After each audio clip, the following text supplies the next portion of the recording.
What up, Chuds? Cobson here, back at it again with another brand new YouTube video. This time around, we're starting off the year fresh with a brand new mic, a new topic for my channel, and the same old Cobb. Today, we're going to take a step back from politics and talk to you, the viewer. If the way I've advertised my channel has worked out the way I wanted to, then the odds are that you, the viewer, are a chud.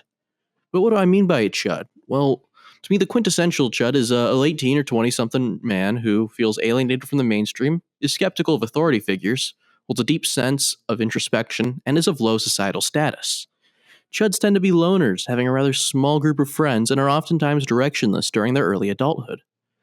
If any of this resonates with you, then you might just be a chud yourself. Before I get into any specific career paths, I want to send a message directly to those out there who feel like nothing ever happens.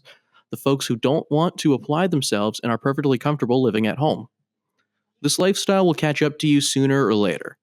Video games, pornography, and drugs might numb your feelings of worthlessness, but eventually that emptiness, the feeling that you've accomplished nothing in your life, will swallow you whole. On to the careers. I have selected these paths based on the following criteria. 1. No degree is required. 2. You are afforded a flexible schedule. 3. You have the ability to outright purchase a decent-sized home in a place like Roanoke, Virginia, or Erie County, Pennsylvania. 4. You are afforded long-term job security. And 5. You have a fair amount of time for yourself. With all of that said, let's head right into the jobs. Now, the first thing that I will be recommending is being a paramedic. While it's true that it'll take around 2 years of education, the pay usually hovers at around $55,000. As a paramedic, you'll be rescuing and transporting people who are in critical condition as fast and as safely as you possibly can. If you want to feel especially valuable, the stakes of this job are literally life and death. Adding on to this, if you can stomach the long shifts, you'll find yourself working only about 2 or 3 days out of the whole week. Furthermore, a sizable chunk of your job will be a lot calmer, doing things like restocking, filling out some minor paperwork, or even just taking calls. But if you'd rather work with your hands, skilled trades are the way to go. Starting with plumbing, as a plumber, you get to decide whether or not you want to work with the union or live off the commission. Each has their obvious ups and downs, but no matter what, being a plumber is probably the job I would recommend the most. According to the Bureau of Labor Statistics, the median plumber's income is around $61,000 every year. On top of this, wages are expected to grow as a result of the plumber shortage, rendering this an even more lucrative career than you might initially think.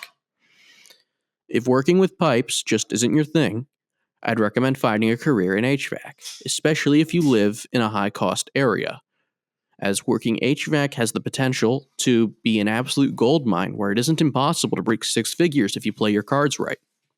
Working HVAC can also be quite gratifying if you have a passing interest in engineering or a similar discipline, but don't exactly want to go through with a degree. Rounding out our trio of the 3 biggest trades is being an electrician.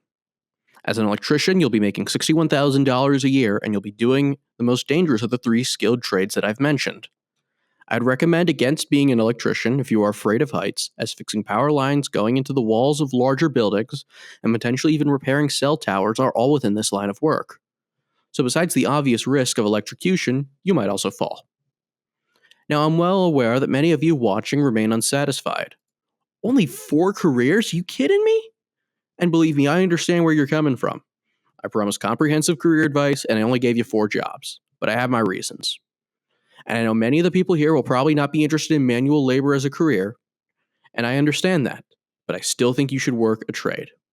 Think about it like this. If you were to work a trade for 10 years, live modestly, have a little bit of vacation time, and generally avoid wasteful spending, you should have a couple $100,000 in the bank.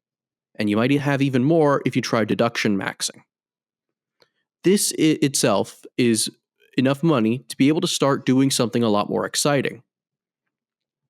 The average budget for an indie game ranges from $50,000 to $500,000. A range that can be afforded even by a lower middle-class income if you save up over a long enough period of time. It takes on average $275,000 to open a restaurant. Art school is around $42,000 every year, and the proper streaming or gaming setup costs a fraction of that. My point here is that the options to truly do something fun for a living are there, but they just are not within reach yet. If you work a skilled trade for 10 years or more, You'll probably be in your early 30s with a strong work ethic and a much firmer desire to do what you're interested in. It doesn't need to be a standard restaurant or anything like that either. Have you considered running for your town or county council? How about the state legislature? Flight school costs around $100,000 and the average commercial pilot makes $171,000 every year. The average bar has a 15% profit margin, which ain't bad, and cafes have a 20% profit margin. I could go on, but the point I'm trying to make is that it might cost a bit of money to start, but I guarantee you that if you really give it a shot, you'll be looking 10 years from now with a sense of satisfaction that you didn't know you could achieve. A lot of chuds out there will say something like, nothing ever happens. And to them, I say, if nothing will happen, then you will make it happen. And with that said, Cobson out.